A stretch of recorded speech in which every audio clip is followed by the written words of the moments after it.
4 pieces of environmental features I have behind me. I'm going to talk a little bit about when I do take her to the park and what I do there. First of all, she has her harness on. She's got a Julie's Canine long walk harness, and it's pretty good at supporting her. I'll show you that in a minute. What are you doing, silly girl? One of the things I do when I get to the park is I want to check out the environmental features that she will be interacting with in the surrounding area. So sometimes in parks there's vandalism, there's broken glass from kids partying, I'm guessing, that are going on when there's no supervision. So I always check the areas around where she's going to interact with an environmental feature and make sure there's no broken glass. There's no food that somebody dropped and left behind. There's nothing that she can get into that's going to hurt her. I'm also going to check out the condition of the environmental feature. I live in Florida, so this time of year it's very hot and it's humid, it's very tropical, we have a lot of storms. So all that takes a toll on the environmental features. So if I have wooden environmental features, I'm going to look at the condition of that environmental feature. Is it starting to fall apart? Is my dog going to get splintered? Are there gaps in it where my dog's foot can get stuck? So I'm just going to check that all out and make sure it's actually safe for my dog to interact with.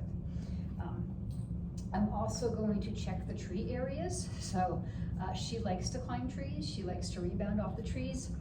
So I always check those areas because that is an area where snakes hang out in, as well as other wildlife.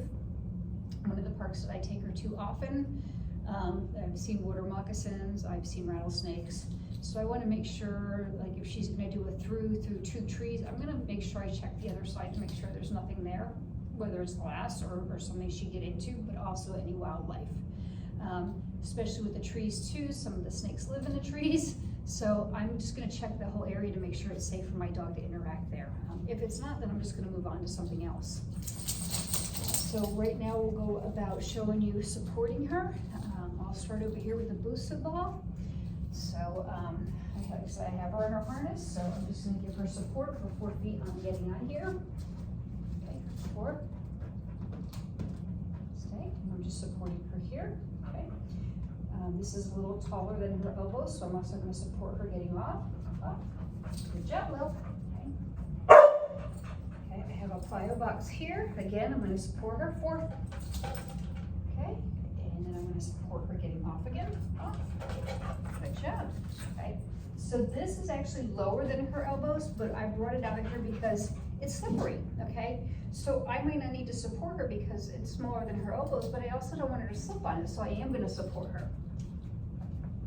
Good job. And I'm going to support her getting off. Good job. Okay. And then this is a moving object, kind of like the boasted was. Let me turn this around this way. Put it over here. Okay. So if I have a moving obstacle and my dog's not used to it, I'm going to support the obstacle so it doesn't move until my dog is used to it. Pause up. Oh. Okay, and then there's that little. Okay, so see how she did that and I was supporting her, even getting out? Come here. You're silly. 2 paws. There we go. Okay, so I'm just stopping this from moving. When she gets better at this, off. No, you're not getting in. When she gets better at it, I cannot make it stable so much, but give it a little bit of a move. 2 paws. Oh. Okay. Are you shopping? I'm going to push you around in the carriage now. You're a goof. I do have this weighted so that it doesn't go moving really fast on her. Because I never know what she's going to jump into. Come here, Lil. All right. I'll try again. 2 paws. Good girl. Off the proper way. Thank you, Lily. Good job. All right. So, and that was nice that she did that because you don't know what your dog is going to do when you bring out an environmental feature. She's an overachiever, I'll tell you that much. With that said, I think I've covered our 2 paws, 2 items, 2 paws, and 4 items. 2 items, 4 paws. And I think I covered everything that I wanted to cover. So that's it. Thanks.